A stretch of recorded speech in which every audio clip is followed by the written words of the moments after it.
Welcome back to another Phill-osophy Arc episode. This evening, I'm covering the topic of quitting. For hundreds, if not thousands of years, people have done without bad habits. They've gone without honey, without sugar, without preservatives, without fast food, without alcohol, drugs and smoking and all the bad stuff, without sugary drinks, without dopamine. And we have gone very far for a very long time without all of these needless, horrible things in our lives. Join me and let's discuss quitting.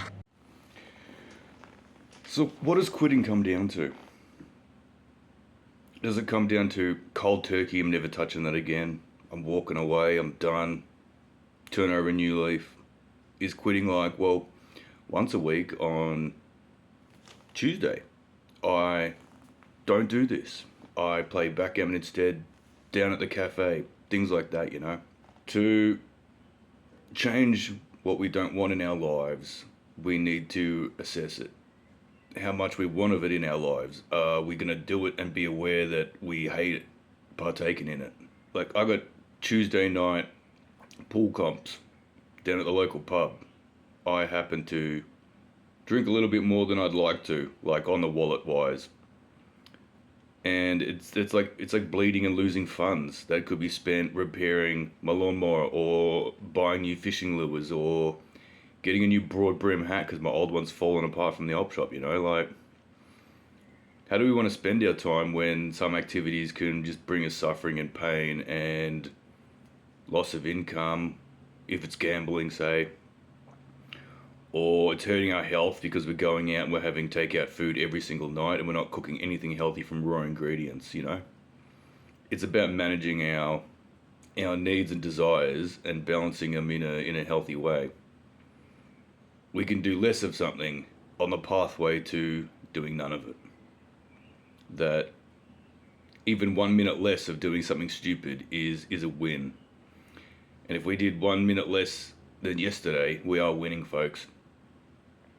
The less we partake in the things we don't want, the happier we get. And it's not about a zero tolerance policy against the things that are making our lives suffer. It's about managing it and doing other things instead. And it's about having a plan. If we go in without a plan, we're not going to stick to anything because there's no plan to stick to. So number one, partake in the thing, but don't be happy about it. Or we go, I know I'm doing this, it's not good because I'm doing that. Once we can stop that happening, we can master it a little bit more, a little bit better. But then, in fact, what do we do? What's missing in our lives? Are we empty inside? Do we have a little piece of suffering in the corner of our hearts and souls?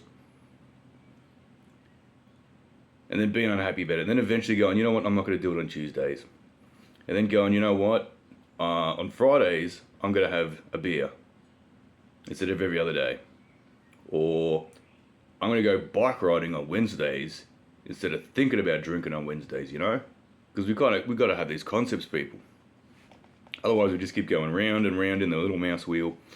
Some days we might go, oh, you know, I think I shouldn't be doing this. It's not working out for the longevity and future and well-being of my life. Well, I'll worry about that tomorrow. That's one we all fall for, folks. We all have bad days.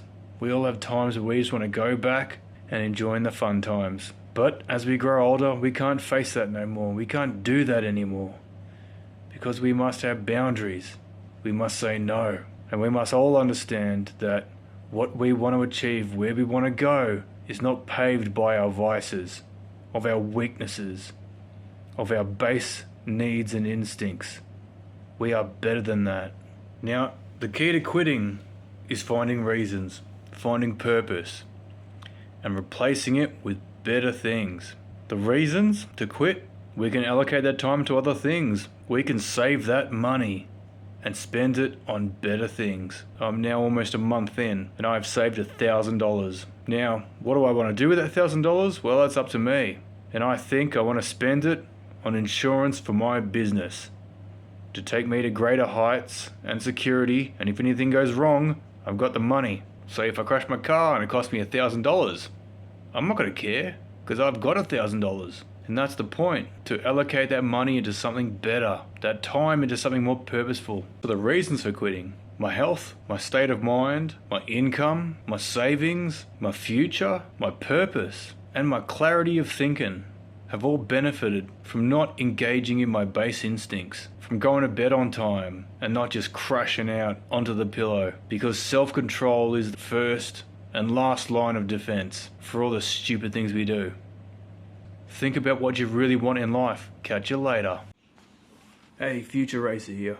If you're finding the Phill-osophy Arc series inspirational, educational, entertaining, humorous, or it's giving you a little smile, think about liking and subscribing. If you have a family member, loved one, or friend who you think could equally benefit from this series, think about sharing it with them. And if you find this series stupid or lame, please go down to the comments and tell me why, because without your help, I can't grow as a human being. Now, let's get into it.